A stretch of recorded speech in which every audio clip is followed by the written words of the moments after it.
السلام علیکم ویورز، میں ہوں ملک عمر اوان۔ آپ دیکھ رہے ہیں بیسٹ ہیلتھ ایڈوائزر چینل۔ آج ہم بات کریں گے ہاتھ پاؤں کیوں سن ہو جاتے ہیں۔ ہاتھ پاؤں سن ہونے کی سب سے بڑی وجہ جسمانی کمزوری سمجھی جاتی ہے، اور جسمانی کمزوری کا سب سے بڑا سبب مناسب اور متوازن غذا کا نہ ہونا ہے۔ ہمارے ہاں نوجوان خواتین و حضرات کو جسمانی کمزوری، ہاتھ پاؤں کا سن ہونا اور خون کی کمی کا اکثر سامنا رہتا ہے، جس کی ایک بہت بڑی وجہ حفظان صحت کے حوالے سے معلومات کا نہ ہونا ہے۔ جب ایک نابالغ بلوغت میں قدم رکھتا ہے تو اسے رہنمائی کی بہت زیادہ ضرورت ہوا کرتی ہے، لیکن ہمارے معاشرے میں ایج گیپ کی وجہ سے بڑے اسے چھوٹا کہہ کر قریب نہیں آنے دیتے اور چھوٹے اس سے بڑا سمجھ کر کترانے لگتے ہیں۔ اگر آپ ہمارے چینل پہ نئے ہیں تو آپ تمام ویورز سے گزارش ہے کہ ہمارا چینل ضرور سبسکرائب کریں اور بیل آئیکن کو پریس کریں تاکہ ہماری آنے والی نئی ویڈیو تک آپ کی رسائی ممکن ہو۔ جی ویورز، تو عمر کا یہی وہ مرحلہ ہوتا ہے جب نوجوانوں کو جسمانی غذاؤں کے ساتھ ذہنی خوراک کی بھی اشد ضرورت ہوتی ہے۔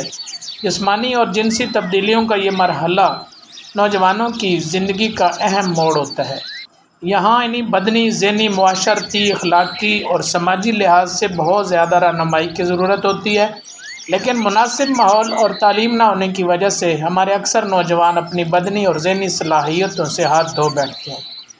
ایسے تمام نوجوان جنہیں بدنی اور ذہنی کمزوری کی وجہ سے ہاتھ پاؤں سن ہونے کا سامنا ہے، وہ سب سے پہلے اپنی خوراک سے کولڈ ڈرنکس، بیکری مصنوعات، فاسٹ فوڈز اور تلی بھنی اور تیز مسالہ جات سے تیار غذائیں نکال دیں۔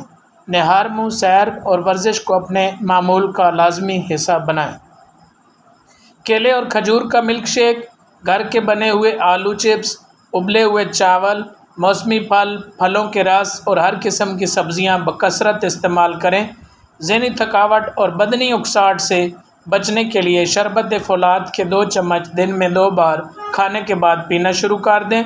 اپنی سوچ اور اپروچ تعمیری بنائیں، تخریبی جذبات کو اپنے قریب بھی نہ آنے دیں۔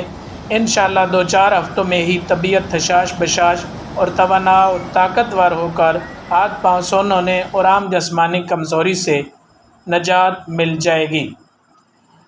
اس کے ساتھ ہی اپنے میزبان ملک عمر اوان کو اجازت دیجیے اگلی ویڈیو تک کے لیے۔ اللہ پاک آپ سب دوستوں کا حامی و ناصر ہو۔ والسلام علی نگہبان۔